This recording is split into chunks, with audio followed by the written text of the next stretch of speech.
Baik. Assalamualaikum warahmatullahi. Bismillahirrahmanirrahim. Alhamdulillahirabbil alamin. Nahmaduhu wa nasta'inuhu wa nastaghfiruh. Wa na'udzu billahi min syururi anfusina wa sayyiati a'malina. May yahdihillahu fala mudhillalah wa may yudlilhu fala hadiyalah. Asyhadu an la ilaha illallah wa asyhadu anna Muhammadan abduhu wa rasuluh. Allahumma salli ala Muhammad wa ala ali Muhammad kama sallaita ala Ibrahim wa ala ali Ibrahim wa barik ala Muhammad wa ala ali Muhammad kama barakta ala Ibrahim wa ala ali Ibrahim fil alamin innaka Hamidum Majid. Rabbi shrah li sadri wa yassir li amri wahlul 'uqdatam min lisani yafqahu qawli, amma ba'. Alhamdulillah, kita bersyukur kepada Allah SWT kepada kita berkumpul lagi. Setelah mana lama cuti hadir tapi kelas alhamdulillah kita online ada. Cuma kita tak dapat hadir untuk bersama-sama kat sini, dan Allah Taala telah buka ruang kepada kita untuk boleh bersama semula. Maka jagalah segala apa yang patut dijaga berkaitan dengan kawalan pergerakan ataupun berkenaan dengan SOP, standard operation procedure, kan, bagi operasi kita ni macam mana sepatutnya, maka patuhilah. Sebab benda-benda ni Allah Ta'ala buka untuk kita dapat rasa nikmat semula hidup berjumpa dan bergaul. Seriously, mengajar depan komputer tak best. Boring. Okay, tengok muka orang kan, last kita ngantuk. Tadi kelas tadi pun saya ngantuk. Saya kata kena berhenti awal sebab ngantuk. Dia macam ni, kita nampak muka orang, kita tak adalah rasa boring sangat, kan? Jadi ala kulli hal, ialah perjumpaan kita, dan kita harap Allah Ta'ala berikan kepada kita rahmat. Dan memang kita kata berjumpanya kita, banyak benda sebenarnya kita boleh bila jumpa ni, kita dapat malaikat hadir untuk doakan kita. Kita dapat untuk tajuk berjumpa kerana Allah, berpisah kerana Allah, untuk dipayungi hari kiamat nanti. Banyak benda sebenarnya. Sebab tu jagalah, kan, apa benda yang disuruh dijaga oleh kerajaan, jaga, kan. Kalau kita tak jaga ni kan, benda tu adalah sekali kita menyebabkan kerosakan pada orang lain. Sebenarnya dalam hadis Nabi sebut akbarul muslimina jurman, orang Islam paling besar kesalahan, man sa'ala an mas'alatin, orang yang tanya tentang satu persoalan, la yuhram illa bi mas'alatih, yang benda tak diharamkan kecuali dengan sebab soalan dia. Bayangkan dengan tindakan. Kalau soalan macam tu, tindakan samalah. Kerana dia kata benda tu patut berlaku, kesihatan dan keselamatan, tapi dia punya perangai tak menjaga, lalu menyebabkan berlakunya kluster-kluster baru. Macam hari ni sekarang Kelang dah start kena PKP, akan kena PKPPB diperketat PKPD, diperketat PKPD. Dia jadi benda tu besar, dahsyat, kan, punca daripada manusia yang tidak mau menjaga akan peraturan tu je. Dan sebab tu memang macam berbulan-bulan kita jadi macam hang tuah, kan. Raja kata ikut cakap, kan, kita sami'na wa ata'na. Maka Allah Ta'ala beri rahmat pada kita dengan perkara tersebut. Sebab Nabi pesan Nabi kepada kita adalah usikum bis-sam'i wa ta'ah. Aku pesan kamu untuk dengar dan taat. Wa in ta'ammara 'alaikum 'abdun habsyi, sekalipun menjadi pemerintah ke atas kamu seorang hamba Habsyah, kamu tak suka pun, tapi dengar dan taatlah, kan. Sebab memang kita kata itulah benda yang akan menjadikan kesinambungan hidup kita. Dakwah boleh berterusan bergerak, kan, ilmu boleh tersebar hanya dengan sebab kita menjaga ketaatan kepada pemerintah, kan, pada benda makruf, bukan benda menghilangkan kita apa-apa. Cuma unless kita ni ada fahaman jadi macam geng-geng teori konspirasi tu, tu saya tak boleh buat apalah, kan. Kita kata ini semua konspirasi. Contoh macam nombor baru ni naik untuk menghalang pilihan raya. Tahulah semua orang macam tu, kan. Jadi jaga-jaga sikit. Okay, ala kulli hal, hari ini insya-Allah hari pertama kita berjumpa, dan memang kita sepatutnya jumpa biasa hari Khamis, minggu kedua dan esok ada, kan? Ada? Besok ada. Okay, minggu kedua dan keempat berkaitan dengan tajuk fake. Okay, tapi hari ni insya-Allah lepas daripada PKP tu, saya diberikan satu lagi slot masa, itu hari Rabu malam 9.30. Ni baby lagi tak start kelas lagi. Dalam sejam untuk kita ambil tajuk baru Macam tajam kalau abang kita cadangkan, sebab saya kadang saya sentuh berkenaan tajuk tafsir, kaedah-kaedah tafsir. Jadi abang kita kata elok juga kot buka kelas tentang tajuk usul tafsir. Sebab banyak orang zaman kita sekarang ni dia suka menafsirkan Al-Quran, baca Quran, kemudian rasa ada meaning yang dia rasa macam best. Kemudian dia tulis, kemudian dia sebar di internet, kemudian dia rasa macam dialah orang pertama membincangkan tajuk tersebut. Pioneer. Banyak orang seronok benda tu, tapi sebenarnya dekat sini kita apa? Kita patut berhati-hati. Sebab tu dan saya pilih pada malam ni kita akan mulakan insya-Allah dengan buku Fusul fi Usul Tafsir. Bahkan buku ini antara buku yang sangat ringkas berkaitan dengan usul tafsir yang dikarang oleh Syekh Musa'id bin Sulaiman At-Tayyar. Ya, dia mengajar tajuk ni for almost 20 years. Ada satu video saya tengok baru. 20 tahun dia mengajar tajuk usul tafsir. Jadi memang pengalaman dia sangat mendalam. Bahkan dialah juga yang mengepalai projek Mausu'ah At-Tafsir bil Ma'thur. Yang ensiklopedia tafsir dengan berdasar kepada nukilan yang ditemui daripada Nabi, para sahabat dan sebagainya, yang 24 jilid yang kita kata buku sangat hebat kan. Saya tahu Dr. Kamilin pun ada sebut tentang buku ni. Jadi dia ni Dr. Musa'id At-Tayyar ni dialah orang yang mengepalai projek tersebut. Memang dia ceritakan pengalaman dia, memang dia bermula dia belajar dulu, dia minat sangat dengan tafsir. Dia buat tafsir tu, dia kumpulkan, dia buat nota dan sebagainya. Sampaikan akhirnya memang kita kata Allah tak jadikan memang ilmu dia tentang ilmu usul tafsir ni atau bukan tafsir ni sangat-sangat mendalam. Bahkan kalau siapa nak sanad tafsir Tabari, jumpa dia. Dia bikin belajar lah. Tafsir Tabari dia ada sanad tafsir Tabari. Maksud dia ni nak macam tu sekali. Kita kata dia punya kesungguhan belajar. Jadi basically buku ni dia ada cetakan yang baru, cetakan lama ni yang kita pakai ni cetakan ini buku ni dia memang hadiahkan untuk dipakai kat sini. Cetakan yang lama ni ini cetakan ketiga dah pun, 19, tapi ada baru lagi 1422 1432 kita sekarang apa? 1442 sekarang 1442. Okey. Dia ada cetakan satu lagi 1432. Yang tu dia agak cantik sikitlah. Kulit keras. Kemudian setiap yang ni kita belajar ni kadang-kadang kita akan tersangkut-sangkut sikit sebab ada tempat tertentu dia tak tulis nombor ayat. Dia letak Al-Quran tu macam tu je. Jadi kita tak tahu surah apa, ayat apa. Surah apa, ayat apa. Baik Al-Quran lah. Cuma pasal benda ni pasal bila balik pada para pelajar di tanah Arab, ayat mana, surah mana tu dia tak pelik. Dia boleh cari. Bahkan kebanyakan mereka dah hafal, tu ingat surah mana, ayat mana. So untuk kita ni akan kadang-kadang tersangkut sikit. Dalam terjemahan saya buat dia punya nombor dan surah ayat mana. Tapi kalau dalam yang Arabik punya dia kecuali yang cetakan baru tu baru ada tulis surah apa, ayat apa. Yang ini kita baca nanti kadang-kadang tak hilang. Tak tahu ayat mana satu.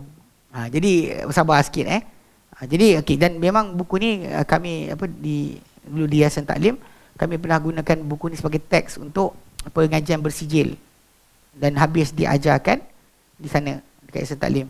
Tak ada banyak pun, muka surat 140 muka surat kot. Dia punya muka surat dalam 100 dah tua ni masalah. 144 muka surat. Tak, dia spek saya yang satu lagi tu hantar kedai. Dia rosak. Yang ni spek lama. Jadi dia tak ada apa? Tengok kan tak nampak. Okey. Muka surat bahasa Arab dia 144 muka surat. Melayu dia saya ingat. Saya buat lebih kurang tak banyak pasal dia tulis besar-besar. Saya pakai A4 tak banyak mana muka surat dia. So ini yang kita dah terjemahkan. Cuma tadi saya mungkin hantar lambat sikit, so tak sempat nak di share untuk di print. So buku dia tu ada, nanti insya-Allah nanti Abu Talha akan uruskan. Abu Talha lagi orang lain tak ada. Okey. Jadi Abu Talha akan uruskan. So kita akan akan adalah terjemahan, tapi saya akan bagi terjemahan tu pada malam hari kita belajar, baru saya bagi terjemahan tu. Saya tak bagi awal. Kadang ada orang kita dia bagi awal, lepas tu dia simpan kat rumah buat perkasam. Tak benda buat tak tahu. Bukan kat sini. Saya pernah kena kat Perlis. Kita buat kelas Kelas tajuk tajuk Ustaz Fasan punya terjemahan tu. Apa? Tathhir i'tiqad an adron idhad. Membersihkan kepercayaan dari kotoran ke ilhadan. Karangan Ibnu Amir As-San'ani. Buku bagus berkenaan dengan tajuk apa yang dialami pada zaman dia tentang penyembahan kubur dan sebagainya kan. Jadi buku tu ada translation. So pada minggu mula kita start kelas, saya bawa dalam beg daripada sini, bawa flight pergi sana dalam beg untuk terjemahan. Sampai sana pakcik-pakcik belilah. Bulan depan datang, seorang pun tak bawa datang kelas. Tu masalah jugalah, kita sedih lah kan. Berilah kita bawa ni kata bang. Tak rugi saya pun. Tapi cerita dia saya sampai dia ambil beli. Lepas tu simpan kat rumah. Siapa baca tu. Jadi ala kulli hal macam ni insya-Allah kita akan bagi ikut day per day day week per week kita belajar, kita akan ambil dia punya terjemahan insya-Allah. Baik. So buku ni kita akan mulakan dan saya akan insya-Allah gunakan teks Arab dan kita akan baca. Kemudian nanti teks yang Melayu tu nanti tuan-tuan akan cuba dapat kemudian lepas daripada kita share, nanti Abu Talha share balik, baru kita akan baca, tuan-tuan akan dapat. Baik baik. Qala al-muallif, berkata muallif kita hafizahullah, masih hidup lagi sebab Allah pelihara beliau. Innal hamdalillah, segala puji milik Allah. Nahmaduhu wa nasta'inuhu wa nastaghfiruh. Kita memuji Allah Ta'ala, kita minta pertolongan dia, kita minta keampunannya. Wa na'udzubillah min syururi anfusina, dan kita minta perlindungan dengan Allah daripada keburukan diri kita. Wa sayyiati a'malina, dan juga kejahatan amalan-amalan kita. Man yahdihillahu fala mudhillalah, barang siapa diberi hidayah oleh Allah Ta'ala akannya, maka tiada penyesat baginya. Wa man yudlil fala hadiyalah, dan barang siapa Allah Ta'ala sesatkan, maka tiada pemberi hidayah untuknya. Asyhadu an la ilaha illallah wahdahu la syarikalah. Saya bersaksi bahawa Tuhan melainkan Allah, hanya dia, tiada sekutu baginya. Wa asyhadu anna Muhammadan abduhu wa rasuluh, dan saya bersaksi bahawa Muhammad adalah hamba Allah Ta'ala dan juga utusannya. Sallallahu alaihi wa alihi wa sahbihi wasallam. Berselawat Allah Ta'ala ke atas baginda dan ke atas keluarga baginda dan para sahabat baginda, dan juga Allah Ta'ala ucapkan salam. Wa ba'du, dan sudah semua itu. Sudah puji Allah, sudah bismillah, sudah selawat. Faqad tala'tu, saya dia kata telah menjenguk ala majmu'atin minal masail, kepada sekumpulan, satu jumlah daripada persoalan-persoalan tata'allaqu bit tafsir wa usulihi, berkaitan dengan tafsir dan usulnya. Kata bahu al-akh Syekh Musa'id Tayyar. Ni bukan, ni yang mukaddimah Syekh Ibn Utsaimin, saya skip. Kita nak baca ni. Kita baca ini. Mukaddimah tu, yang itu yang dia ditulis oleh Syekh Ibn Utsaimin. Dia berikan introduction. Saya tak nak baca yang tu. Saya nak baca terus pada buku. Baik. Mukaddimah. Alhamdulillahil munazzilil Quran. Segala puji milik Allah yang menurunkan Al-Quran. Wassalatu wassalamu ala rasulihil karim, dan selawat dan juga salam ke atas rasulnya yang mulia. Al-Qail, yang bersabda, khairukum man ta'allamal Qur'ana wa 'allamahu. Sebaik-baik kalian adalah orang-orang yang mengajarkan Quran dan mempelajari Quran dan mengajarkannya. Wa ala alihi wa sahbihi al-bararatil ladzi ta'allamu kitab rabbihim wa 'allamu wa 'amilu bihi. Yang ke atas keluarga baginda dan sahabat baginda yang baik, yang elok, yang mereka mempelajari kitab Tuhan mereka dan beramal dengannya. Wa ba'du, dan sudah itu. Fa inna syarafa ulumul Quran, maka sungguhnya sebenar, kita nak belajar ilmu ni kan, kena faham kemuliaan ilmu Quran, ilmu Al-Quran. Ulum tu plural bagi ilmu. Actually macam sciences of Al-Quran. Dia dalam ilmu Quran ni banyak. Nanti dia akan baca nanti lagi dalam ketika introduction bahagian buku ni, kita akan ceritakan ilmu contoh-contoh ilmu berkaitan dengan Quran.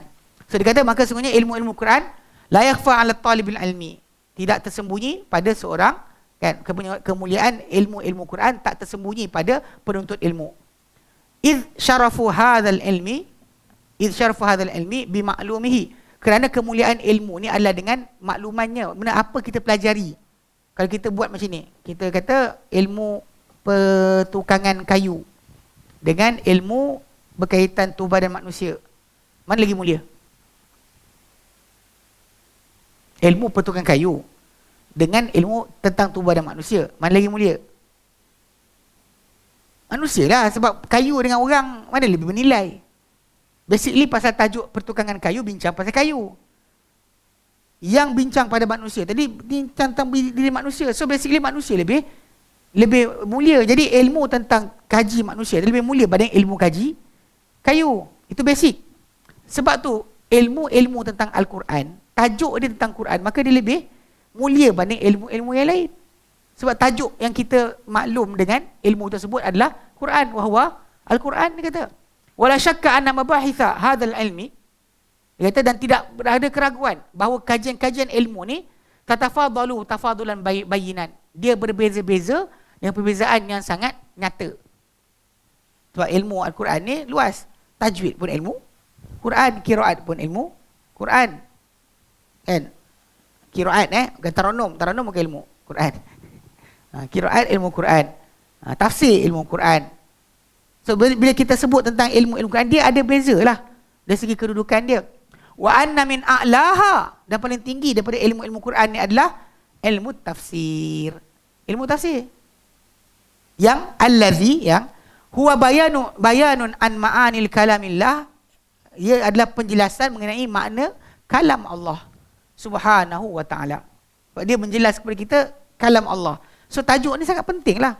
Kalau orang tu belajar baca Quran saja tapi tak reti maksud, buat apa? Dan kalau kita nak beramal, kena tahu maksud dia. So tafsir sangat penting. Ilmu tafsir ni menduduki kedudukan paling tinggi. Wan nazif hadzal ilmi, dan orang yang memandang atau meneliti pada ilmu ini, yahtaju ila muqaddimatin, dia perlu kepada beberapa pendahuluan yadrusuha, yang dia perlu pelajari ia, li tatabayyana lahu ma'alimah, supaya nyata kepada dia petunjuk-petunjuk ilmu ni. Sebenarnya basic sebetul bagi siapa belajar tafsir, kena belajar usul tafsir dulu. Siapa belajar fiqh, sepatutnya belajar usul fiqh dulu. Sepatutnya. So, orang yang tak belajar usul fiqh, belajar fiqh saja direct, tu jadi sewil tu. Serius kan? Kulau bukan. Sebab dia tak belajar. Walaupun setengah-setengah orang yang menyangka bahawa sebenarnya bentuk kita panggil ilmu usul tafsir ni, siapa nak jadi ahli tafsir baru belajar usul tafsir. Siapa nak jadi mujtahid baru belajar usul fiqh.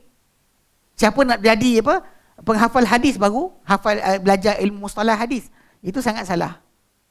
Sebenarnya ilmu usul bagi pengajian ilmu tadi macam tafsir, ilmu usul tafsir ni sebenarnya mesti dipelajari dahulu sebelum orang belajar tafsir.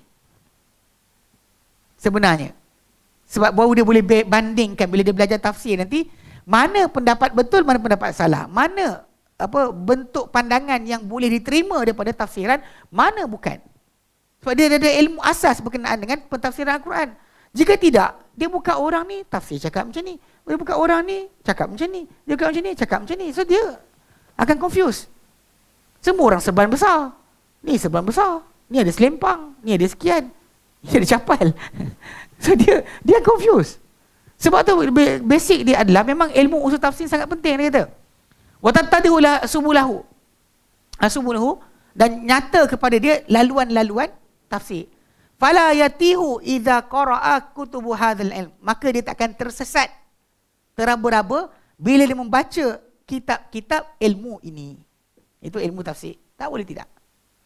Wala yakhtalitu alaihi al-ghithu bis-samin, dan takkan tercampur aduk pada dia akan yang bernilai dan yang hampas. Yang hampas dia menilai, al-ghith yang hampas, was-samin yang bernilai. So dia beza mana betul mana salah. Itu patut sebenarnya yang berlaku. Wa hadhil muqaddimat, dan pendahuluan-pendahuluan ini, hiya mastuliha alaihi bi ismi usul tafsir. Ia adalah apa yang diistilahkan ke atasnya dengan nama usul tafsir. Jadi kita akan fahamlah beza usul tafsir, ulum Quran ni kita faham. Hadzal mustalahu, dan istilah ini, penggunaan istilah usul tafsir ni, qad tukhidha unwanan limadati dirasiyah fi ba'dil ma'ahid wal kulliyat. Ia telah diambil dinamakan sebagai tajuk bagi mata pelajaran, bagi subjek mata pelajaran pada sebahagian ma'had-ma'had, institusi-institusi dan juga kuliah-kuliah universiti. Memang kita lihat banyak tempat dah letakkan nama belajar usul tafsir. Nama istilah dia. Faqad ijtahadal muqaimuna, bahkan dia kata telah bersungguh-sungguh orang-orang yang melaksanakan kajian yang menjalankan pengajaran ilmu ni ala mufradati hadzal manhaj, ke atas unit-unit bagi disiplin ilmu ni. Dengan cara apa? Bi ikhtiyari mawdu'ati munasibatillah, untuk dengan apa? Memilih tajuk-tajuk yang sesuai untuknya. Macam kes hadis lah. Kita boleh belajar hadis kan, hadis yang diterima, hadis tolak, hasan, tentang hadis-hadis kan. Bila kita belajar mustalah hadis, dia ada tajuk dia. Macam kitab Ikhtisar Ulumul Hadis yang dikarang oleh Ibnu Katsir tu, dia memang dia ada tajuk-tajuk dia. Hadis yang apa, mutawatir apa, hadis sekian apa. Dia akan apa unit kita nak belajar. So dalam usul tafsir pun mesti ada unit. So setiap orang tempat mana kita pergi belajar usul tafsir ni, dia kata memang semua para apa yang membangunkan tajuk ilmu usul tafsir ni, semua duk pilih lah title-title yang nak dijadikan sebagai tajuk perbincangan dalam usul tafsir nak diajarkan di institusi ataupun kuliah-kuliah berkenaan. Okey. Baida, namun dia kata, anni laziltu ara, walau namun begitu dia kata, aku masih lagi melihat anna hadhil mufradat, bahawa unit-unit yang mereka pilih ni min haitsul ghalib, daripada kebiasaan, hiya fi ulumul Quran akthar minha fi usul tafsir. Dia letak title-title, tapi banyak title tadi masuk dalam tajuk ulum Quran secara general berbanding dalam tajuk usul tafsir. It's not really tajuk usul tafsir. Sebab kita nak usul tafsir ni kena spesifik. Tajuk dia kita nak tafsir Quran atau faham Quran ditafsirkan macam mana. Sedangkan bila sebut ulum Quran secara umum, any ilmu berkaitan Quran dipanggil ulum Quran. Yang kita apa, kitab Al-Itqan ataupun kitab Burhan kan, tentang ulum Quran tu, yang Asyuti atau Zarkashi karang, itu tajuk dia dalam Tuhan semua ada.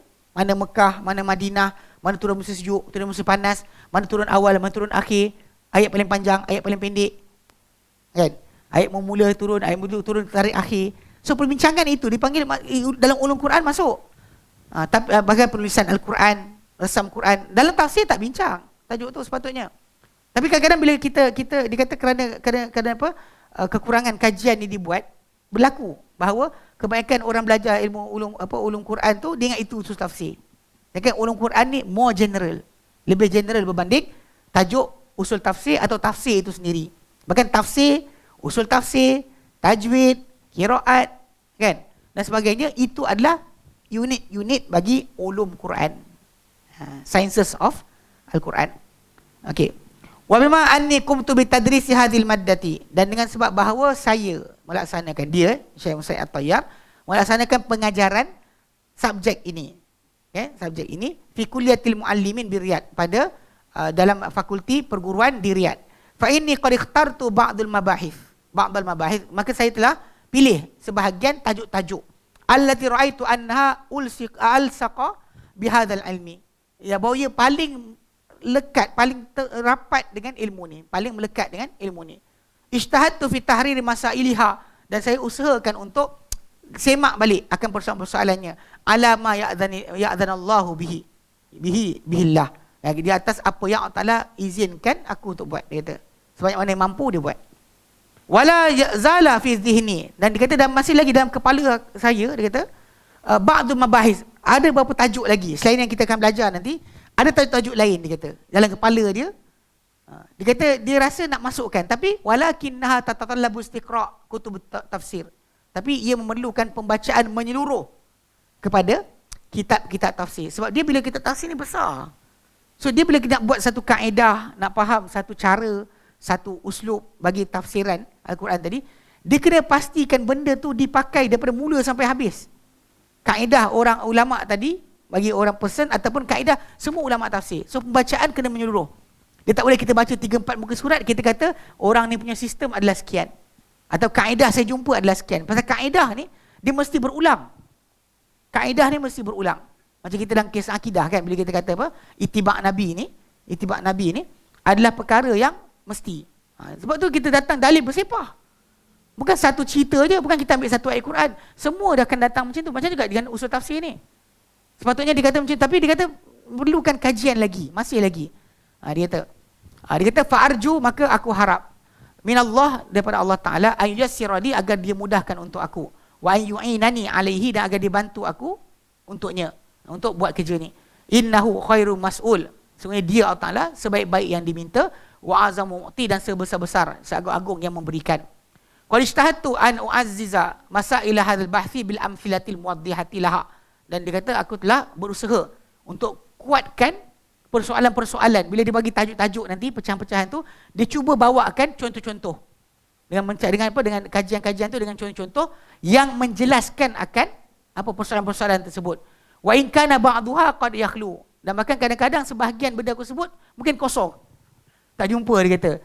Illa, namun dia kata, annani sa'abahathu anha, aku pasti akan cari juga nanti untuk penuhkan dekat mana tempat-tempat kosong yang rasa macam apa tak ada contoh, dia kata. Hatta adauha ala fi makaniha fi ma ba'du, supaya aku letakkan ia pada tempatnya pada apa selepas ini, insya-Allah, jika dikehendaki Allah Taala. Kemudian dalam masa yang sama diterangkan juga, thumma innal murada bihadzal amthilat bihadzal amthilati mutlaqul misal. Kemudian yang dikehendaki daripada contoh nanti yang aku letakkan pada setiap perbahasan, ada contoh. Contoh itu sebenarnya semata-mata contoh sahaja. Fala yalzimuni sihatuhu, maka tak aku mestikan untuk sahih macam inilah rupa dia, mesti ke semua orang serupa. Sebab dia masih lagi masalah contoh. Dia ambil kaedah, tapi dia bagi contoh. Contoh tu tak semestinya kesahihan dekat situ mesti semua orang terima, tak. Orang tak berarti tahririhi, dan juga diikuti akan penyemakannya. Kama qila, macam mana dikatakan, laisa min adatil fahli i'tirad 'alal mathal. Dia kata bukanlah kebiasaan untuk yang jago ni, orang yang hebat, bersibuk dengan contoh-contoh. Li'anna murad bayanu masail hadzal ilm, kerana tujuan aku bawa tajuk untuk terangkan persoalan, bukan contoh. Contoh kita kena buka surah lain, ayat lain, bukan itu kerja kita, dia kata. Wa idahuha, dan juga penerangan persoalan-persoalan sahaja, bukan berkaitan contoh. So tak usah tumpu contoh, tumpu pada tajuk besar dia. Qad yamurru bika ba'du taqsimat, dan barangkali dia kata akan melintas pada anda sebahagian pembahagian allati tadkhulu dimna majal fanni, yang masuk dalam kandungan dalam bidang ada apa, termasuk dalam apa ruangan apa seni saja, fahas semata-mata, just because of perbagaikan jenis, untuk perbagaikan contoh saja. Wal muradu biha tanwi' wa tafannun, dan sebenarnya ia dikehendaki dengannya hanyalah membanyakkan dan juga mempelbagaikan fi iradil masail, dalam mendatangkan persoalan-persoalan. Nanti bila kita baca nanti, kadang-kadang dia akan berulang. Bila kita sebut kat sini tajuk ni, nanti dia akan ulang balik kat depan. Tapi dalam sudut yang berlainan. Dia kata, wa ba'du, dan sudah itu dia kata, fa inna ma satarahu matruhan fi hadzal bahthi inna ma huwa ijtihad. Lepas dia dah ceritakan, dia dah usahakan ni, tapi dia kata ni kat sini, dia kata sesungguhnya apa yang kau akan lihat aku lemparkan, bentangkan ni daripada kajian-kajian ni, ia hanyalah ijtihad, usaha aku nak buat. Dia kata wa ma alaika ayyuhal qari, dan tidak ada ke atas kau wahai si pembaca, illa anturasilni, melainkan anturasilani, melainkan kau utuslah surat kepada aku, bimal huzatika, dengan apa komentar-komentar kau. Kalau kau rasa tak betul ke, tulis surat pada aku. Wa tu'inuni bi araika, dan bantulah aku dengan engkau punya pendapat. Sawaun kana dzalika fi tahdidi mawdu'at, tak kira sama ada itu pada penentuan tajuk-tajuk hadzal ilmu ini, mungkin aku terlepas, kau tahu, bagi tahu. Am kana fi masail matruha, ataupun pada persoalan yang telah pun aku lontarkan. Walaka min jazilus syukr, dan dari untuk engkau dariku ada terima kasih yang melimpah ruah. Akhiran, dan akhir sekali dia kata, la yafutuni an ashkura ba'dallah walidayya, dan akhir sekali aku tak terlepas untuk bersyukur, berterima kasih sesudah kepada Allah Ta'ala. Kepada siapa? Dua ibu bapaku. Haitsu aanani, di mana mereka berdua telah bantu aku ala tahsilil ilmi, untuk menghasilkan ilmu. Thumma ala man lahu yadun alayya fi hadzal bahth. Kemudian aku berterima kasih juga kepada siapa yang dia ada tangan kepada aku, membantu aku dalam kajian ini. Ka Syekh Muhammad bin Saleh Fauzan. Syekh Muhammad Saleh Fauzan, Rais Kisim Dirasat Al-Quran Nabi Kuliah. Ini bukan. Tadi mukadimah tadi daripada Saleh Fauzan, Syekh Saleh Fauzan. Ketua bahagian kajian Quran di kuliah perguruan tadi di Riyadh tu. Allazi taqabbala mashkuran qiraati alaihi fi hadzal bahth, yang dia terima dengan penuh dengan rasa terima bersyukur pembacaanku kepadanya kajian ni. Maksud Syekh ni baca kan kepada dia apa yang dia tulis ni. Syekh Shalih Fauzan dengar sampai habis. Wa abdali malhuzatihi, dan dia nyatakan kepadaku akan ulasan-ulasan dia. Demikian juga dia kata terima kasih kepada Al-Akh Muhammad Abdul Aziz Al-Qadiri, Ustaz bi Qismi Nafsih. Dia juga guru syarah pada bahagian fakulti yang sama. Allazi qara'a ma'i hadzal bahth, yang dibaca bersama aku kajian ini. Wa anani bi ara'ihi wa taswibatihi, dan juga dibantu aku dengan pendapat dan juga pembetulan-pembetulan dia. Demikian juga wa ba'du, dan terima kasih aku kepada ba'dul ikhwah, sebahagian saudara-saudara alladzim tana'u min tasrih bidzikrihim, yang mereka tak mahu, tak rela untuk dinyatakan sebutan nama mereka. Kita kalau seronok kan orang sebut nama kita kan. Dia kawan-kawan dia tak nak nama disebut. Okey, faqad kana lahum athar, untuk mereka ni ada kesan min khilal mudarasati ma'ahum fi hadzal ilm, daripada sepanjang ulang kaji aku bersama mereka akan ilmu ini. Fi bina ila banatihi, pada pembinaan akan bata-bata ilmu ni. Wasiyati afkarihi, dan juga pembentukan akan pemikiran bagi ilmu ni. Fajazahumullahu khairat, maka untuk mereka Allah Taala membalas untuk mereka kebaikan. Wala ansa, dan aku tak lupa juga Ummu Abdul Malik, isteri dia Ummu Abdul Malik allati a'anat bini bimastata'at, yang bantu aku sedaya upaya dia. Fajazaha rabbi khaira, Allah Taala balas dia, Tuhanku membalas kepada dia dengan kebaikan. Wa ja'alaha khairu mu'inin li dunya wa ukhra, dan Allah jadikan dia sebaik-baik pembantu aku di dunia juga akhirat. Abu Abdul Malik Musaid At-Tayyar, kuliah muallimin, fakulti guru Riyadh. Saya nombor telefon lagi. Kemudian PO Box dan juga Riyadh. Ceritakan dia punya kalau anda kata siapa tak puas hati tulisan dia, tulis. Macam tu sekali lah, kita tak ada kan, sorok lagi. Geng topeng lagi teruk. Kan? Geng topeng, tulis lari. Dia tak ada. Ni kita para ulama cara dia gitu. Dia memang jujur, dia nak kan supaya kalau ada benda dia silap, maka dia dibetulkan. Okey. Tamhid. Okey, permulaan bagi ilmu kita nak belajar ni. Kat sini yang kita akan terangkan masalah macam mana salah faham berlaku, campur aduk antara ilmu usul tafsir dengan ulum Quran. Okey. Inna ulumul Quran ni, sebenarnya ilmu-ilmu Quran. Dia kata ilmun mutaramil atraf. Dia satu ilmu yang sebenarnya berserakan akan penjuru-penjuru dia. So Quran betul kita terima sekali, kan Nabi sampai kepada para sahabat. Tapi bila tulisan, penghimpunan, hafalan, kemudian penjelasan semula dan sebagainya, benda tu memang berserakan. Dia kata dia tersirat-sirat dengan tajuk-tajuknya yang bertebaran. Contoh macam apa? Kal Makki wa Madani, seperti mana turun Mekah, mana turun Madinah. Ni antara tajuk ulum Quran. Wan nasikh wa mansukh, mana yang memansuhkan, mana yang dimansuhkan. Okey. Wa adadul ay, demikian juga bilangan ayat. Wal qiraat, wa ila akhir, sehingga akhirnya. Banyak. Memang ilmu ulum Quran ni ikut pada macam siapa? Imam Zarkashi ataupun Imam dia letakkan berpuluh, 70 lebih jenis ilmu Quran ni. Lebih 70 jenis ilmu Quran. Kalau kita buka kitab ulum Quran tu, tajuk tu itulah tajuk ilmu Quran. Tajuk dia. Apa yang patut kita tahu tentang Quran. Jadi okey. Wala zala ihtimalu ikhtishafil mawdu'atil jadidatin fi hadzal ilmi qa'iman. Dia kata berterusan kebarangkalian penemuan tajuk-tajuk baru dalam ilmu Quran ni masih lagi berjalan sampai sekarang. Tak berhenti. Maka realiti dia kalau kita tengok betul. Ilmu kitab, contoh tafsir saja. Kitab tafsir bertahun-tahun tak pernah berhenti. Habis tafsir sekian, orang ni karang. Everybody akan nampak sudut berlainan. Ilmu Quran ni tak pernah berhenti dijumpai. Contoh dia kata wa min zalika, di antara contoh itu adalah zuhuru ilmu tafsir maudhu'i. Bagaimana munculnya ilmu tafsir maudhu'i. Tafsir berdasar kepada tema kan, ataupun tajuk. Dia dua tau.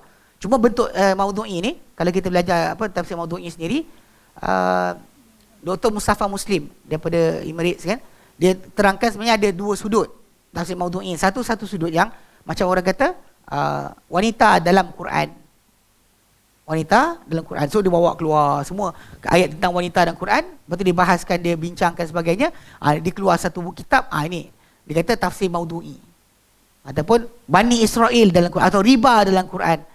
Tapi para ulama kata yang bentuk macam ni agak, kalau kita perhatikan balik, dia tak apa tepat dikatakan jadi tafsir dah.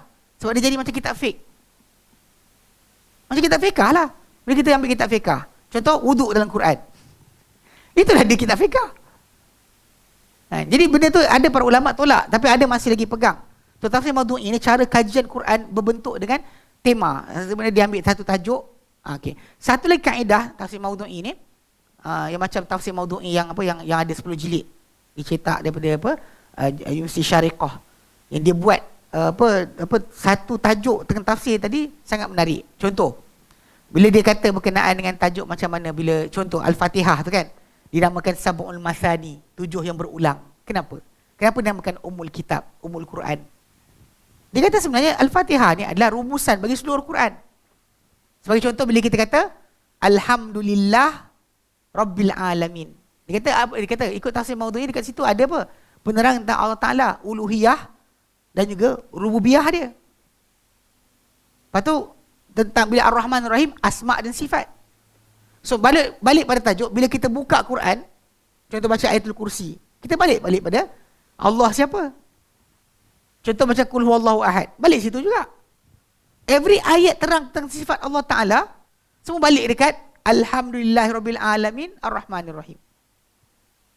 Lepas tu bila kita Maliki yaumiddin, pemilik hari pembalasan, apa saja ayat berkaitan tajuk kiamat, refer kat situ.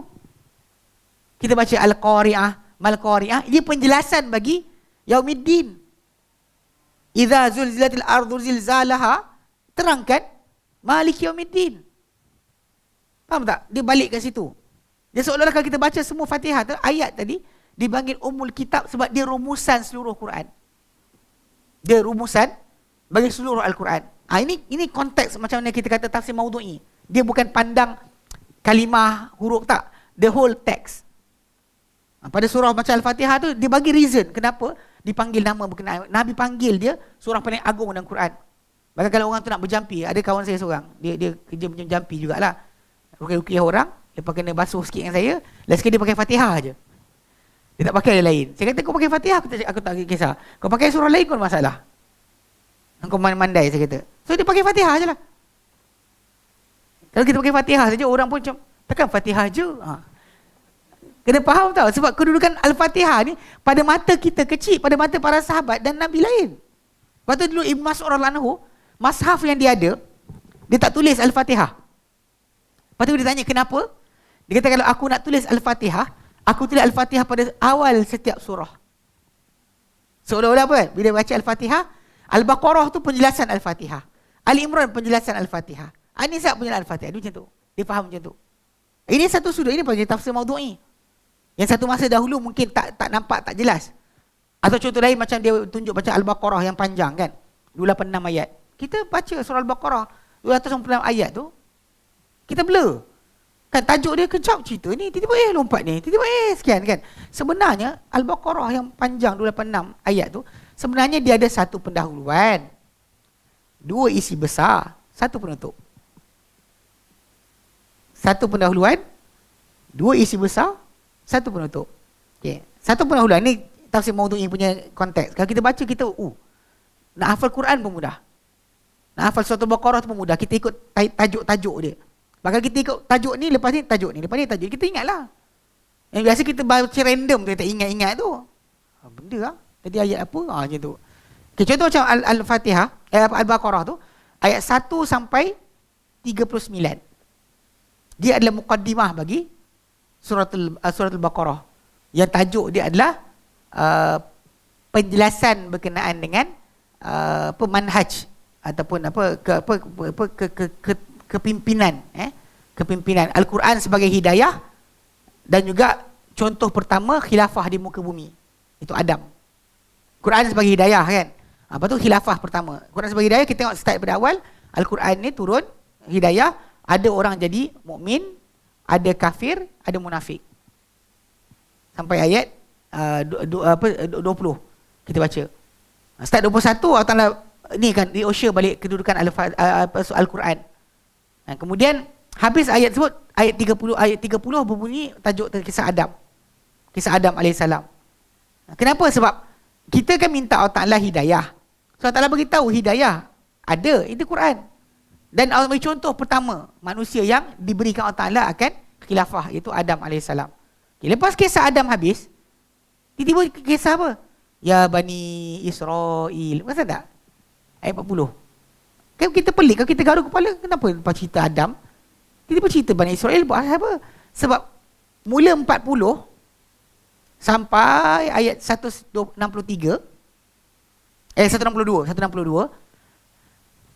itu isi penting pertama Al-Baqarah.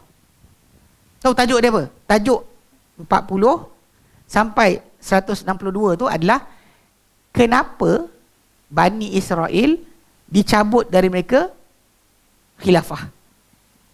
Allah tak bagi dah mereka Nabi lepas tu. Tak pasal? Kan lepas daripada Isa habis, mana dah? Isa Nabi terakhir. Even orang Yahudi yang tolak Isa, lagi awal habis Nabi diorang. Tak ada Nabi. So diorang mesti, ini okay. Pasal Adam ni contoh pertama. Ini Allah Ta'ala bagi contoh yang gagal. Diberi khilafah, diberi hidayah, tapi mereka gagal. So Allah Ta'ala mulakan ayat 40 sampai 49. Sampai 49.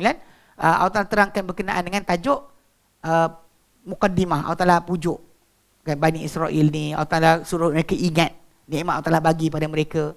Kemudian ayat pula 48, 49 sampai 74 Allah Ta'ala cerita pada tentang perangai mereka dengan Musa. Kan start daripada ayat wa iz najainakum min ali fir'aun tu, start ayat tu, ayat 49 tu sampai 74 perangai mereka dengan Musa yang berakhir kisah lembu. Lepas tu sambung dengan kisah lembu, lepas habis kisah lembu kan, ayat 75. Tengok bunyi dia apa? Afatatma'una an yu'minu lakum, adakah kalian tamak untuk mereka beriman pada kalian? Allah Ta'ala ubah daripada kisah Bani Israel, ubah pada umat Muhammad. Kat sini Allah Ta'ala cerita start 75 sampai 123 tentang perangai Bani Israel dengan Muhammad. Apa dakwaan mereka, tak masuk neraka lah, kami orang kesayangan Tuhan lah, semua Allah Ta'ala jawab. Sampai ayat 123. Ayat 124 Allah Ta'ala tukar tajuk pula. Kepada apa? Putuskan hubungan mereka dengan Ibrahim. Betul ayat 124 bunyi tiba-tiba wa idzi batala Ibrahim rabbuhu bikalimat. Kan kita macam apa hal? Kan ikut kita kan, saya tengah sembang awak pasal makanan, tiba-tiba tukar. Kawan kita sakit, lepas tengah cerita tentang kawan, tukar. Dia ada sebab. So tajuk pertama ni adalah kenapa Bani Israel dicabut mereka khilafah dan juga hidayah. Lepas putuskan hubungan dengan Ibrahim, ayat 124 ayat 142 yang saya sufaha tu, bermula ayat tu sampai ayat 162, peralihan khilafah dari Bani Israel kepada Bani Ismail. Alih. Faham tak? Kita tengok cerita tu ada segmen. Ini dia macam Syekh Musaid Tayyar kata, ilmu baru sebenarnya. Kalau kita mula 163 sampailah akhir Al-Baqarah, tajuk dia kita kena buat apa? Lepas tu lepas ayat 163 tu, ke depan sikit dah mula cerita kita. Kan datang lepas ayat 177, kan? Allah terangkan berkenaan dengan, lepas tu kisos. Lepas kisos, wasiat. Lepas wasiat, puasa. Lepas puasa, haram makan dengan batil, harta dengan batil. Kemudian jihad. Lepas tu haji. Lepas tu bab iddah. Lepas tu kan iddah perkahwinan. Kemudian lepas tu kan kita follow sampai habis tu. Sebenarnya kalau kita follow balik sampai last sekali, tajuk riba, lepas tu tajuk hutang. Itu habis. Faham tak? Itu sebab kenapa Al-Baqarah kalau kita tengok macam tu, ini sebagai tafsir maudhu'i. Yang mana Syekh Musaid Tayyar kata ini satu contoh yang mana kajian dulu orang tak baca macam ni. Zaman sekarang kita boleh baca macam ni. Itu contoh dia kata, menunjukkan bahawa ilmu Quran ni tak pernah berhenti, habis. Ataupun apa? Wa ilmu manahijil mufassirin, ataupun ilmu tentang manhaj atau disiplin ahli-ahli tafsir. Zaman dulu kita tak tahu. Kita tengok ahli tafsir tu cakap. Tapi pasal kajian dibuat, diorang nampak ulama ni punya kata-kata macam ni cakap, apa maksud dia? Dia boleh macam tu sekali. Punya detail. Waghairiha dan selain dia. Sebab tu dia kata ilmu ni masih lagi sampai sekarang berkembang. Sebab tu bila kita nak sebut tentang ilmu usul tafsir ni, dia bagi dia rasa masih lagi akan dijumpai banyak. Pasal kajian masih tak habis, dia kata. Wa min hadhil ulum, dan di antara ilmu-ilmu ni allati zaharat, yang sebenarnya dah muncul, dia kata, walakin lam talqa inayatal mutakamilah, tapi tak menemui akan perhatian yang sempurna. Maksudnya ilmu ni dah ada lama, tapi orang tak beri perhatian sempurna. Adalah ilmu usul tafsir, sebenarnya. Banyak orang belajar ulum Quran tapi tak tahu usul tafsir itu penting. Sebab kita balik pada asal, kita nak faham ilmu tafsir, kena tahu usul dia. So that kalau orang datang pada kita dengan pengertian ke, tafsiran ke, kita tahu ini salah, ini betul. Okey? Dia kata, wa huwa fil haqiqati juz'un min ulumul Quran, dan ilmu usul tafsir ni pada hakikatnya satu juzuk daripada ilmu Al-Quran. Ilmu-ilmu Al-Quran. Ilmu tentang Quran kan, tafsir, usul tafsir, kan, qiraat, tentang resam, tulisan, bacaan, qiraat, tajwid. Kalau kita kumpul balik, semua sekali itu adalah ilmu Quran. Betul lah ilmu Quran. Dan ilmu usul tafsir termasuk ilmu Quran. Wa in kana ba'duhum yaj'aluhu muradifan li mustalahi ulum Quran. Sekalipun sebahagian mereka itu para pengkaji menjadikan ilmu usul tafsir ini serupa bagi istilah ilmu Quran. Sedangkan tajuk berlain, dia kata. Dan tajuk kita ni, tajuk kita nak bincang macam nak tafsir Quran atau Quran ditafsirkan sebelum kita. Okey. Walamma kana usul tafsir juz'an min ulum Quran. Dan oleh kerana usul tafsir ni satu juzuk daripada ilmu Quran, fa ini sa'atrahu baina yadayka ba'd ara' fi maddati ulum Quran. Dia kata saya akan bentang pada kalian, pada anda, sebahagian daripada pendapat-pendapat tentang subjek-subjek ilmu Quran, ulum Quran sebenarnya. Wa ajaluha madarun niqash wa mudarasah. Dan aku jadikan tajuk-tajuk ulum Quran tadi, yang aku pilih beberapa tajuk tu, sebagai lingkungan bagi perbahasan dan juga kajian. Raja'an tawassala ila hadhihi mudarasati hadzal ilmi ila mustawa a'la mimma huwa fi. Dan berharap untuk menyampaikan pengkajian bagi ilmu ini ke peringkat lebih tinggi daripada sekarang. Dan dia kata wa ayyakuna li talabatil ilmi ihtimam bihi, dan agar ada untuk para pengkaji atau penuntut ilmu keperhatian terhadap ilmu usul tafsir ni. Kama zahara wa baraza ihtimamuhum, macam mana telah muncul dan juga jadi hebat keprihatinan mereka tentang ilmu hadis wa ilmu fiqh. Kan? Ilmu hadis dan ilmu fiqh kan dapat keprihatinan yang kuat. Tapi ilmu tafsir ni perasan tak kurang sikit, usul tafsir. Ulum Quran, ya, kita tengok kajian-kajian dibuat dan sebagainya. Tapi untuk mengkaji dan tafsir ni tak banyak. Tidak banyak berlaku, dia kata. Atau fiqh pun banyak, luas kan. Tapi dalam tafsir kurang. Wa innahu min khilali mutala'atika liman hajil ulumul Quran. Dan sesungguhnya melalui kita kata penilaian ataupun mutala'ah kita, ulang kaji kita kepada manhaj ulum Quran, sistem ulum Quran tu, allazi yudarrasu fi ma'ahid wal jami'at, yang diajarkan di institusi dan juga universiti. Setelah itu anda ghalibah hadzal kutub, anda akan dapati kebanyakan ilmu-ilmu ulum Quran ni yang ada sekarang dekat universiti ke kat mana, kan akan dapati tulis kitab-kitab tadi nukul wa talkhis, dia adalah nukilan-nukilan dan juga ringkasan-ringkasan lima fi kitabai, bagi apa dalam dua kitab, iaitu Al-Burhan oleh Zarkashi wal Itqan oleh Sayuti. Ini dua kitab yang kalau saya kata kan ada 70 lebih letakkan tajuk-tajuk ilmu Quran kan. Dan memang dalam kitab ni ada. Memang tajuk dia tentang ulum Quran, dikumpulkan tajuk Mekah, Madinah, mana turun Mekah, mana turun Madinah, mana ayat paling panjang, ayat paling pendek, kan? Mana apa mujmal, mana dia akan datang banyak tajuk-tajuk dibahaskan. So dua kitab ni sebenarnya kalau kita buka mana-mana pun pensyarah mengajar, semua refer dekat sini, dia kata. Wa bihadza, tapi dengan dengan ini dia kata, dengan kerana sistem macam ni, tafqadu hadhil kutub janibai tahqiq wa tajdid. Kehilangan semua kitab-kitab yang dikarang tentang ulum Quran, dia kehilangan dua sudut. Pemastian dan pembaharuan. Pemastian Pasal kita sumber kita dua je. Dua kitab je, mana boleh. Sebab kalau kita nak luas, kena luas lagi daripada tu. Sebab tak boleh limit kepada dua. Sebab Imam Suyuti dan Imam Zarkashi bukannya ulama awal. Ada sebelum dia lagi. So diorang bukannya awal. Jadi dengan sebab itu mesti kita, dia kata kehilangan bila kita tumpu satu benda je buku. Kita akan hilang. Takkan luas. Takkan dapat keluasan. Macam kalau orang tabligh dia sibuk dengan buku Maulana Zakaria je. Tak boleh. Dia kan tahu Maulana Zakaria mungkin pakar dalam masalah tentang hayat sahabat. Buku dia bagus. Tapi dalam bab lain dia tak ada kepakaran kat situ. Awak tumpu buku tu saja, hilanglah pembaharuan. Saya tengok geng-geng Hizbut Tahrir. Pusing-pusing Syekh Nabahani. Saya kata, saya kena Nabahani seorang je ke ulama korang ada? Ulama dunia luas. Sebab tu kalau kita ikut ahli sunnah, kita tengok kajian kita, para ulama di Saudi Arabia ke di Yaman, bila belajar kan Sahih Muslim, dia akan ambil apa tahu? Yang disyarah oleh Imam Nawawi. Imam Nawawi bukan Hambali. Bukan mazhab Hambali. Pada orang yang belajar Syafi'i pula, bila nak belajar fiqh perbandingan, kena baca kitab Mughni Ibnu Qudamah. Baru nampak perbandingan dekat situ. Dia tak boleh rigid kepada mazhab kita je. Kumpulan kita je jaga. Pasal ulama-ulama tadi adalah ulama-ulama yang mengumpulkan ilmu yang betul. Sebab tu kita kena tengok dekat situ. Tak boleh kita pegang syekh kita seorang je. Syekh saya je. Semua sekali. Tak nak tengok syekh lain. Tapi kalau yang sesat tu saya tengok lah. Kan? Pelik juga kan. Mempelbagaikan ilmu tadi bukan dengan maksud sesat pun angkut.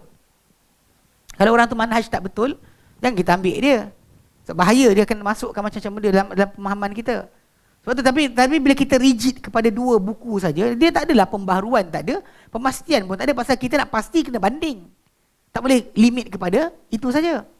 Wabil akhasi, dia kata lebih terutamanya ma wudi'a minha ala annahu mudzakirat. Apa yang diletakkan bahawa dia adalah mudzakirat, macam nota-nota. Pensyarah mengajar ulum Quran buat nota. Nota-nota ni semua sekali ringkasan daripada dua buku kitab tadi dia cakap. Benda ni yang menyebabkan macam apa tak maju-maju. Ilmu tentang ulum Quran ni macam limited. Tak berkembang dia kata. Tak ada pembaharuan. Okey. Dia kata thumma tubi'a fi ma ba'du ala annahu kitab. Kemudian asal nota, tapi lepas tu dicetak menjadi kitab. Wal farqu wadihun baina man yaktubu mudzakirat lit-tullab, dan memang ada perbezaan yang sangat nyata di antara orang yang menulis untuk nota bagi para pelajar, wa man yaktub li amati talabatil ilm, dan orang yang menulis untuk semua ahli ilmu, penuntut ilmu. Orang yang buat sistem untuk semua penuntut ilmu dengan orang buat sistem untuk pelajar dia sendiri.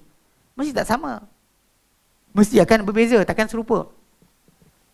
Wa hadza fi ghalibi ma kutiba, dan ini pada kebiasaan apa ditulis. Idla takhlul maktabatul Qur'aniyah min nazaratin tajdidiyah. Tapi dia kata kerana tidak ada, ni kebiasaan. Tapi kerana apa? Kerana maktabah Quran ni ataupun kita panggil library untuk Al-Quran ni tak pernah kosong daripada pandangan-pandangan pembaharuan. Memang ada sekali-sekala terkeluarlah benda baru. Macam dia sendirilah. Kan Syekh Muhammad Tayyar ni dia usahakan untuk memperkenalkan pekajian tentang usul tafsir ni secara terperinci dan juga pempecahan yang bagus pun dia pembaharuan lah. In the end ada juga keluar sekali-sekala pendapat macam ni. Okey, wa inna sabil ta'nuhud bihadzal ilmi, sebenarnya jalan untuk membangkitkan kebangkitan ilmu ni, dia kata an-nuhud bihi min janibil nazari, untuk bangkitkan dari segi teori. Dia kata an-nuhud bihi min janibit tahqiqi, dan juga membangkitkan dia daripada sudut pemastian, pemeriksaan. Wa inna sabilahu fima ara mayali, dan jalan untuk ilmu ni makin berkembang ikut apa yang aku berpendapat adalah seperti berikut. Dia kata apa?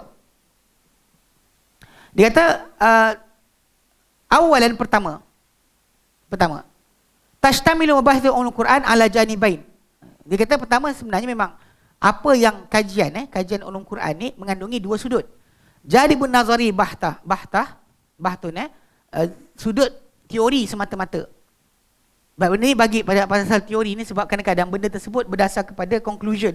Lepas seorang tu belajar tafsir, belajar baca Quran, belajar sekian, dia buat conclusion. Conclusion tu semata-mata teori. Kadang-kadang benda tu mungkin tak ada contoh.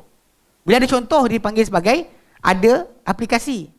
Kalau tanpa contoh, teori is teori. Tahu? Macam ada teori Darwin teori kan? Teori semata-mata. Teori Darwin tak dapat dibuktikan pada sudut fizikal. Tak ada sebarang aplikasi. Nak buat tak boleh. Tapi orang kata teori Big Bang. Kenapa orang kuat? Sebab dia ada sudut untuk kita buktikan. Sebab bila dia kata macam ni, bila sekarang ni the universe is expanding. So kalau kita reverse balik,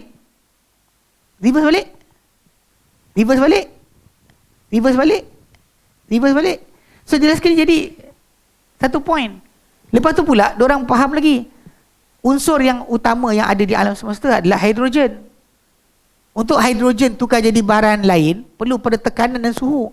Sebab tu diorang bayangkan meletup. Diorang bayangkan meletup tu sebab suhu yang tinggi, tekanan yang tinggi boleh menghasilkan unsur baru. Daripada hidrogen boleh tukar jadi yang lain. So basically benda tu ada sudut. Itu bagi sudut kita aplikasi, faham tak? Sudut kita aplikasikan teori tersebut. Sedangkan macam Darwin tak ada sudut untuk kita aplikasi. Dia actually hanya pendapat teori semata-mata. Kalau kita kata macam beruk jadi apa, beruk orang. Mana makhluk tengah? Tak ada. Ikan jadi biawak. Tak ada. Makhluk tu hidup sampai sekarang. Ibu ada dia kata apa, silakan. Yang apa yang ejaan dia tanya saya lah, ejaan dia payah sikit. Silakan. Dia macam ikan. Macam dia punya sirip tu macam kaki. Orang kata inilah ikan yang jadi biawak. Pasal dah dia jumpa batu dah kering. Dia kata ni lah ni. Tiba-tiba ikan tu masih hidup. Sampai sekarang ikan tu masih ikan. Tak pernah jadi biawak. So jadi hilang lah. Tak boleh. Jadi sebab dia kata dari sudut masalah kajian ilmu Quran ni dia ada dua sudut. Sudut teori semata-mata atau sudut yang kita ada aplikasi. Teori yang boleh aplikasi. Fal awwalu, contoh yang pertama dia kata apa? Ka ilmu adadil ay. Ia seperti apa? Ilmu bilangan ayat Quran. Kenapa dia kata teori semata-mata? Sebab ikutkan pada bacaan waqaf. Tuan-tuan perasan tak? Waqaf Quran tu ada jim lah, ada la, ada mim. Perasan kan? Lambang-lambang tu. Itu sebenarnya kalau ikut pada waqaf, kan waqaf sebenar, sebab tu ada khilaf berkenaan jumlah ayat Quran tu. Cuma jumlah khilaf tadi 6,200 lebih. Tak sampai 6,666. Orang kita sering hafal balik-balik belajar tanah Arab, Quran 666. Begitu kira tak jumpa pun. Jumlah dia 6236. Kalau kita ikut qiraat hafz daripada Asim, Kufi lah, orang Kufah, 6236. Ikut qiraat lain 6240. Dia 62 lebih. 62 lebih tu ada beza. Tak payah buat nombor kereta, tak jadi apa. Accident juga. Okey. Jadi maksud dia 62 lebih. Tapi maksud dia kalau kita faham kat situ, tajuk wakaf tu kan benda tu masih lagi teori. Dia pasal dia kita boleh nak pastikan. Sebab kadang-kadang kita wakaf kat sini ayat dah sempurna. Kadang kita wakaf sini ayat tak sempurna lagi. Ayat tu masih tergantung. Contoh, saya bagi contoh tuan-tuan. Macam dalam surah Al-Baqarah tentang tajuk yas'alunaka madza yunfikun. Mereka tanya kau apa mereka perlu infak kan. Ayat-ayat yang 7 jap. Isra langsung. Salah lah. Okay, pada Al-Baqarah ni nak contoh. Okay, kita baca tu macam ayat tu macam tak habis. Sebelum wa yas'alunaka anil yatama. Sebelum ayat tanya tentang anak yatim. Okey. Dia ada tajuk dia. Saya kedepankan sikit. Okey. Tapi bila kita baca ayat tu macam tak habis. Bukan masalah tak habis. Okey. Dekat situ yang timbul tajuk masalah khilaf waqaf tu. Waqaf tu khilaf kat mana? Okey. Contoh jap. Depan lagi ni. Cek.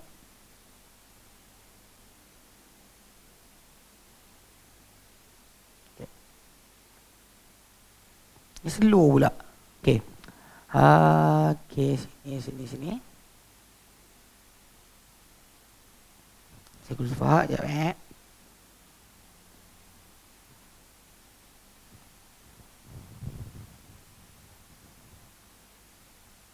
Okey. Okey, ayat dia sini. Yas'alunaka 'anil yatama. Sebelum ayat tu Cek.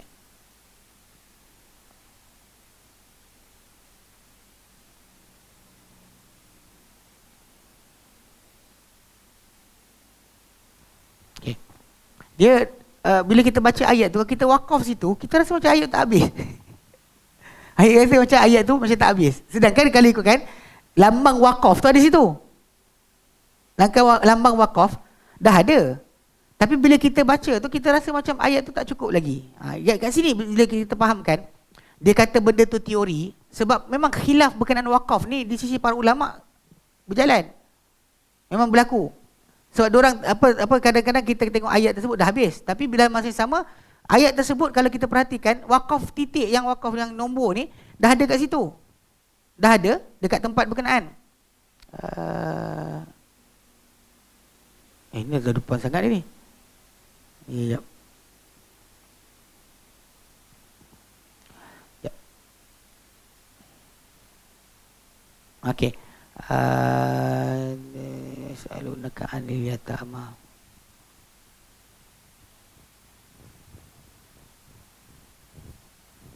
Cek. Okey, sini. Ayat ni. Ayat 219. 219 Dia ayat ni kalau tuan-tuan baca, okey. Yas'alunaka 'anil khamri wal maisir. Qul fihima ithmun kabirun wa manafi'u linnas wa ithmuhuma akbaru min naf'ihima. Okey, komplit lah.